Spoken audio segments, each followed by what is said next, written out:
నమస్తే. నేను సిరి.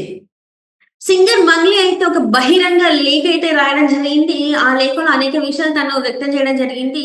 తననైతే ఎవరు ఏ టీడీపీ అంటే టీడీపీ నుంచెల్లయితే తనకి ఎట్లాంటి వ్యక్తులొచ్చి నన్ను సంప్రదించలేదు పాట పాడమని. అయినా కూడా నాకు ఇంత వ్యతిరేకత వస్తుంది. నేను మీ ఇంటి ఆడపిల్లని అని చెప్పేసి మాట్లాడడం జరిగింది. ఇంత వ్యతిరేకించకండి. నా మీద ఇంత ద్వేషం పెంచుకోకండి అని ఆ లేఖలో అయితే చెప్పడం జరిగింది. ఇంతకసలు ఏం జరిగింది అనే అంశాన్ని మనకు వివరించడానికి మనతో పాటు ఉన్నారు ప్రముఖ సీనియర్ జర్నలిస్ట్ డివిఎస్ గారు. నమస్కారం సార్. నమస్తే. సార్ ఇప్పుడు చూస్తుంటే ఏదైతే సింగర్ మంగ్లీ వివాదం ఏదైతే ఉందో తనైతే ఒక బహిరంగ లేఖ అయితే రాయడం జరిగింది సార్. ఏదైతే అరసవెల్లి ఆలయంలో తను అక్కడ పాటలు పాడడం జరిగింది. అక్కడ కేంద్ర మంత్రి రామ్మోహన్ రావు నాయుడు గారితోని టెంపుల్కి ఏదైతే వెళ్ళిందో దాన్ని అంతా వ్యతిరేకిస్తున్నారు. చాలా వరకు వ్యతిరేకత వస్తుంది, నన్ను తిడుతున్నారు అని చెప్పి తను బాధపడుతూ ఒక బహిరంగ లేఖ అయితే విడుదల చేయడం జరిగింది. దీన్ని మనం ఎట్లా చూడాలి సార్? ఏ గాయని ఇంత వివాదాస్పదం కాలేదనుకుంటాను. ఏంటి మనకు తెలిసి మనం చూసి మనకు అనేక మంది సింగర్స్ మనం చూసాం. అటు మేల్ సింగర్స్ కావచ్చు, ఇటు ఫిమేల్ సింగర్స్ కావచ్చు. ఎవరు ఇంత కాంట్రవర్షియల్ అయిన దాఖలాలు లేవు. ఏం కోరుకుంటోంది మంగ్లీ? అటు తన యొక్క ఆ ప్రతిభ, ఆ గానం లేకపోతే ఏంటి తనకున్నటువంటి టాలెంట్ ద్వారా పొందే పేరు కన్నా ఈ కాంట్రవర్సీలే నాకు ఎక్కువ పేరు తెస్తున్నాయని సంతోషపడుతోందా? మనకి బాధేస్తోంది. ఏది ఇప్పుడు అభిమానులుగా ఇవాళ మంగ్లీ పాటలు మనం అందరూ వింటున్నదే గదా! ఇవాళ బాలసుబ్రహ్మణ్యం గావచ్చు, జానకి గావచ్చు, సుశీల గావచ్చు, లేకపోతే ఇప్పుడు ఈ సునీత ప్రస్తుత తరంలో గీత, మాధురి అనేక మంది, శ్రావణ భార్గవి ఎంతోమంది వచ్చారు గదా సింగర్సు. వాళ్ళందరూ గూడా చక్కగా డిగ్నిఫైడ్‌గా వాళ్ళ దీంట్లో ఉంటూ ప్రేక్షకుల ఆదరణ పొందుతున్నారు. ఒక గౌరవ స్థానంలో చక్కగా ఉన్న దీంట్లో ఎందుకు మంగ్లీ ఈ విధంగా కాంట్రవర్సీ అవుతోందనేదే ఇవాళ చర్చనీయాంశం. జనంలో గావచ్చు, లేకపోతే వాళ్ళ కళాకారుల్లో గావచ్చు. ఇప్పుడు ఎక్కడ అడుగుబెట్టినా తను కాంట్రవర్సీ కోరుకుంటోంది. అద్భుతమైన గాత్రం కాదనం. ఉర్రు తొలగించే గానం కాదనం. ఇప్పుడు మంగ్లీ ఏంటి ఆమె సత్యవతి చౌహానా? అవును సార్. సత్యవతి చౌహాన్ మంగ్లీగా మారడం అంటే ఒక గిరిజన ఆడబిడ్డ ఏ విధంగా చక్కగా అటు పేదరికం నుంచి వచ్చినప్పటికీ కూడా అద్భుతమైన ప్రతిభతో రాణించి ఈ స్థానానికి చేరుకున్నది. దీంట్లో దాన్ని నిలబెట్టుకోవాలి. స్థానానికి చేరుకోవటం గొప్ప కాదమ్మా.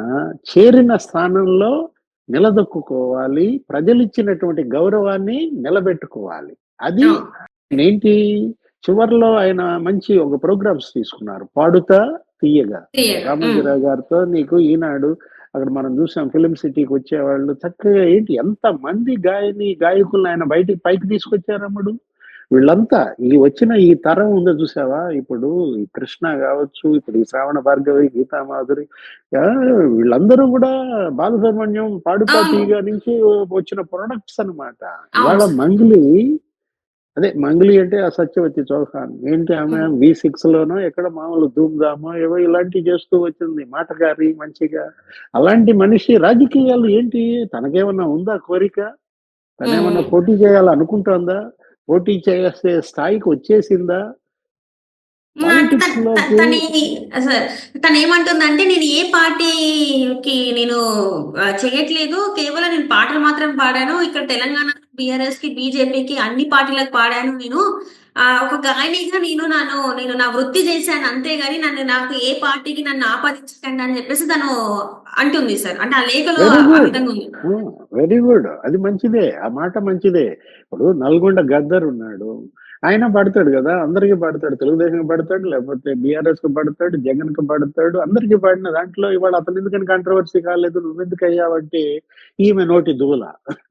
ఏది ఇప్పుడు ఇప్పుడు నోటి దూల అంటే నేను చంద్రబాబుకి పాడనాను ఏవో ఆమె మాటలాడేదని గతంలో ఆమె చేసిన వ్యాఖ్యలు ఏది చంద్రబాబుకి ఓటు వేయద్దని ఆమె పిలుపునివ్వటము, లేకపోతే జగన్మోహన్ రెడ్డికి ఓటు వేయమని పిలుపు ఇవ్వడము, ఇవి కదా ఏది వాళ్ళ ఆమె కాంట్రవర్సీ కావటానికి. ఎందుకు తెలుగుదేశం పట్ల అప్పట్లో ఆ విధమైన వ్యాఖ్యలు మంగ్లీ చేసిందని ఇవాళ ప్రశ్న వీళ్ళు అడిగేది. ఏది చంద్రబాబు పైన ఆమెకి ఏమైనా వ్యక్తిగత ద్వేషం ఉందా? చంద్రబాబుకి నేను పాడను అంటే ఏంటి? ఇవాళ రామ్మోహన్ నాయుడు పక్కన ఎలా వెళ్ళావని కదా వాళ్ళు సోషల్ మీడియాలో అవును. ప్రశ్నిస్తోంది.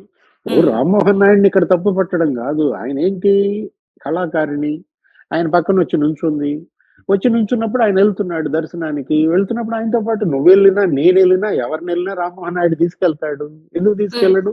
ఆ? ఎందుకంటే తను పొలిటీషియన్. ఇక్కడ రామ్మోహన్ నాయుడిని ఇక్కడ వీళ్ళెవరు అతని పార్టీ పట్ల చిత్తశుద్ధి అంకిత భావాన్ని వీళ్ళు శంకించాల్సిన అవసరం లేదు. ఒక కళాకారుణ్ణి గౌరవించటం ప్రజాప్రతినిధిగా అతని బాధ్యత. ఆ గౌరవం అతనిచ్చాడు. సరే, అఫ్ కోర్స్ దాంట్లో తప్పు లేదు. ఈమెంటి శ్రీకాళహస్తిలో నీకు తెలుసు రాహుకేతు సర్ప అవును సార్. దోష దోషాలని నివారణ ఉమ్. నివారించే పూజలు చేస్తారు. అక్కడ ఆ పూజా మండపంలో ఈమె పాటలు పాడటం, అక్కడ ఈమె నర్తించడం, అక్కడ ఈమె వీడియోలు తీయించుకోవడం అంటే ఏంటి? ఇది పెడధోరణి. అక్కడ ఆ విధమైన చర్యల ద్వారా భక్తులని ఆమె మరి వాళ్ళ యొక్క విశ్వాసాలను దెబ్బతీయటం కదా. ఆ? అవును సార్. అక్కడ సెల్ ఫోన్లు కూడా తీసుకెళ్ళకూడదమ్మా ఎక్కడికి, ఆ ఆ మండపాల్లోకి. అలాంటిది మరి కెమెరాలు ఎలా అలో చేస్తారు? ఉమ్. ఇప్పుడు ఇలాంటి చర్యల వల్ల వీళ్ళు వివాదాస్పదం అవుతున్నారు. సరే, తను అక్కడ మనం వెళ్తది ఏది, ఆయన ఎవరో ఉన్నారు జగ్గి వాసుదేవ్, ఆయన ఉమ్. పాటలు కూడా ఈమె పాడుతూ ఉంటుంది. జగ్గి వాసుదేవ్ నీకు తెలుసు కదా. అక్కడ అవును సార్. ఎక్కడ తమిళనాడు కోయంబత్తూర్, అక్కడ తను పెద్ద శివుడి విగ్రహం ఒకటి పెట్టి ఆయన చక్కగా ఆధ్యాత్మికంగా ఈషా తీసుకుంటూ ఫౌండేషన్. వెళ్తుంటారు. ఎస్ ఎస్ ఈషా ఎస్ ఫౌండేషన్. ఈషా నువ్వు బాగానే ఈశాలో ఉంటావు అనమాట. అటైతే నువ్వు అట్లేం జగ్గి లేదు. వాసుదేవ్ జగ్గి వాసుదేవ్ శిష్యురాలువేనా అంటే అట్లా లే- కాదు. శివుడు అక్కడ భక్తురాలి సార్, అంతే సార్. ఆ శివము శివభక్తుడు కానివాడు ఎవరున్నారు? అది కాదు గాని అలాంటి శివభక్తురాలు అనుకుందాం మంగ్లీ. ఉమ్. కట్ చేస్తే సీన్ ఎక్కడ ప్రత్యక్షమైంది? ఏదో దర్గాలో ప్రత్యక్షమైంది. ఆ, ఇప్పుడు నువ్వు చక్కగా శ్రీకాళహస్తి వెళ్ళావు, లేకపోతే ఇంకో చోటికి వెళ్ళావు, నిన్ను పాటలు పాడొద్దని అంటారు. ఏది ఉమ్. మళ్ళా దర్గాలో ఆమె ప్రత్యక్షమయ్యేసరికి క్వశ్చన్, ప్రశ్నించటం, ఇదే నా హిందుత్వం అని అనడం. అసలు ఎందుకు? మీరు కళాకారిణిగా నీ వృత్తికి నువ్వు న్యాయం చేయి, ప్రజలు నీకు ఇచ్చినటువంటి స్థానాన్ని నిలబెట్టుకో, ఇంకా మంచి గానంతో శ్రోతలను మైమర్పించు. అది కదా భగవంతుడు నీకు ఇచ్చిన వరం. ఏంటి? అద్భుతమైన గాత్రం. నీ గాత్రంతో ఇప్పుడు బాలసుబ్రహ్మణ్యం ఇవాళ ఎందుకమ్మా ఆయన ఎక్కడున్నారు?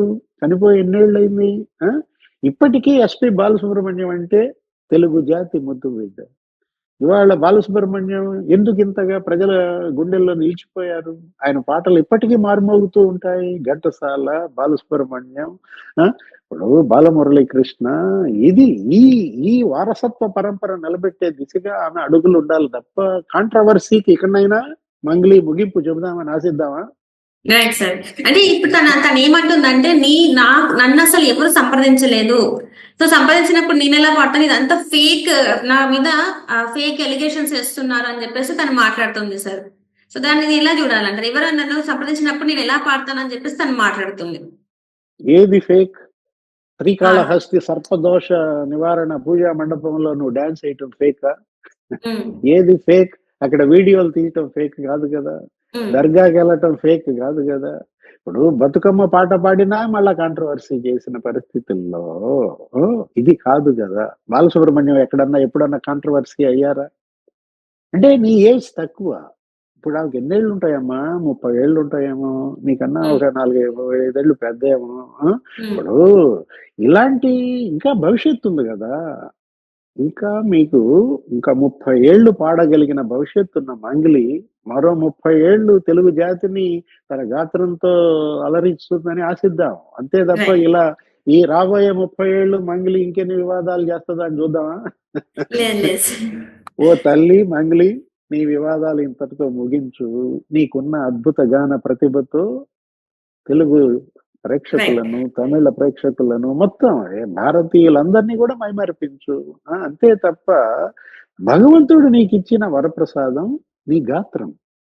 అది కదా నువ్వు ప్రజలతో నువ్వు వెళ్లాల్సింది, ప్రజల్ని నువ్వు మెప్పించాల్సింది. నీ తల్లిదండ్రులు ఆశించిన, నీ కుటుంబం ఆశించిన. ఇవాళ ఇంద్రావతి చౌహాన్ కావచ్చు, ఈ పేరేంటి సత్యవతి చౌహాన్ కావచ్చు, చక్కటి తోబుట్టు ఆమె చెల్లెలు కూడా ఏదో పాట బాగా క్లిక్ అయింది. ఏంటి పుష్పలో అంటావు సాంగ్. ఇప్పుడు చెప్పు, అడుగు మంగ్లీని, అంటదా అంటదా? ఏది కాంట్రవర్సీలకు అంటదా అంటదా? మెక్కనడుగు ఇంద్రావతి అని అడుగు, రైట్ రైట్ సార్. ఏదైనా. Right sir. Right sir. Thank you so much sir. నమస్తే. రైట్.